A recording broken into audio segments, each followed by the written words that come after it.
Hey guys, so today we're here at Reynolds Park, and that's the old castle behind me. It brings back memories from when I was a kid playing on that hill, fishing in this park, riding my bicycle through it, etc.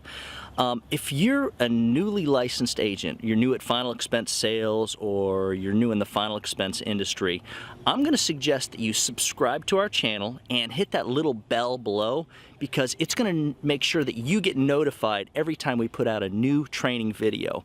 Also, check out the playlist we've got called Basic Training. You can literally play that entire list, and it's got all the basics that you need to learn how to sell final expense life insurance. So I am going to share with you how I've made 11 sales in one day, coming up after this.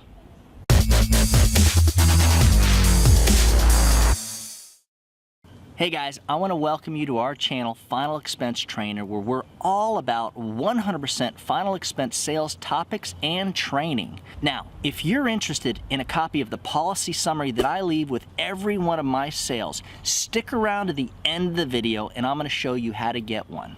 Back in 2014, in March, I had a spectacular month. I wrote over $45,000 in premium, and on one of those days, I actually made 11 sales. The interesting thing is, none of these were referrals. They were all 100% from leads. Now, back then I was a heavy-duty go-getter, and what I had done is created a system that obviously works, because to this day, you know, we've got agents using this system that are producing $20,000 to $30,000 in annualized premium every single month. And so, you know, what I was doing back then, very similar to what I still do today, but I don't work full-time nowadays in the field. Back then, I would get 12 to 15 appointments set for me through my appointment setter. So that's one thing that you're going to want to use once you're in this business and you actually get good at it. If you want to hit those six figures, you're going to need to hire an appointment setter. And what I do is I use the appointment setter to work with me kind of as a teammate. So we're making sure that my day is booked, and the cool thing, you get a good appointment setter. Let's say I go into the field today and I've got a couple of slots that are open. She'll actually call in the morning to try to book me an extra appointment or two. And if you're thinking, well, shoot, Doug, that was years ago. You know what? Last week, I did 9 sales in one day. So what I simply do is have my appointment setter start booking me appointments at 7:45 in the morning, if possible, if they'll take it. Around 8 o'clock is when I like to start, and then finish up around 7 o'clock. If I'm working within a small city and I've got a bunch of leads in that small city, that's how you're able to do 14 or 15 appointments in a day. And that really, if you think about it, that's how I was able to make 11 sales back in 2014 in one day. Last week, I did it 9 sales in one day, same type of thing. I was working in a small area, Bradenton, Florida, and was able to see a lot of people. One appointment to the next was like, in some cases, with like a minute or 2-minute drive. So it really works out convenient if you do it that way, if you're trying to get all your appointments in one area. Now, I know most of the time it doesn't work out that way. That's why everybody isn't out there making 10, 11 sales a day. It's just very rare. But that really is the key to doing it. Having a good appointment setter, having her work with you, having a good schedule. You got to have the work ethic or it's not going to happen. And you got to buy leads, good leads.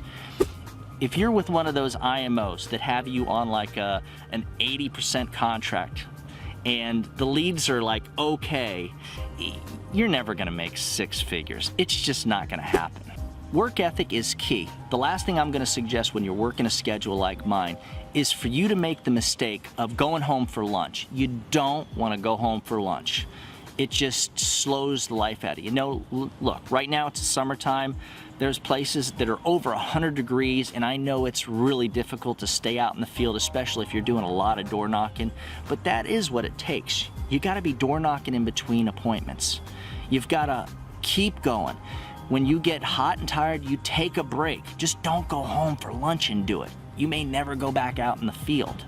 If you get stood up, keep that lead in a file. Go back to the house at the end of the day, see if they're there, or come back another day, or both. You keep going. That way you can at least go there and say, hey, we had an appointment 3 weeks ago on Wednesday. You stood me up. What happened? Well, you got 5 minutes. Let's take care of this. You don't want to ever give up on that lead, especially if it was once an appointment, until they actually end up telling you, nope, forget it, ain't going to happen. So here's something I want you to think about. There's a lot of companies that like to start their agents at this 70% or 60 or 50 or even lower or 80%, whatever it is.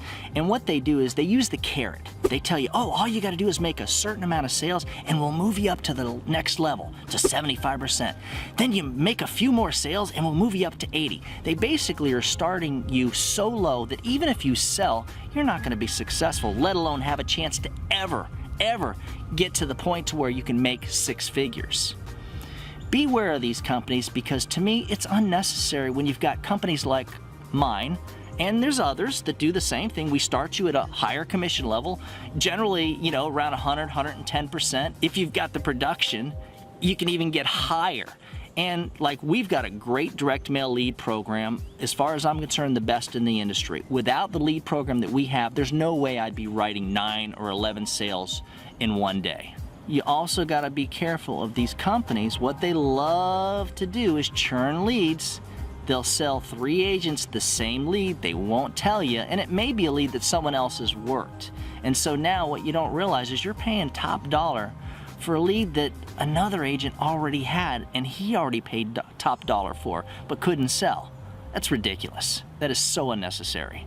And then what they'll do is they'll just give you what leads are available in whatever areas. What I believe in doing is helping each agent find the most specific market for selling final expense sales. In other words, the most conducive people, the people that are most likely to buy, and we target them exactly, and not just get you leads wherever. You may be living in a great area to sell final expense. In other cases, you may have to actually drive a little bit to get to the better market.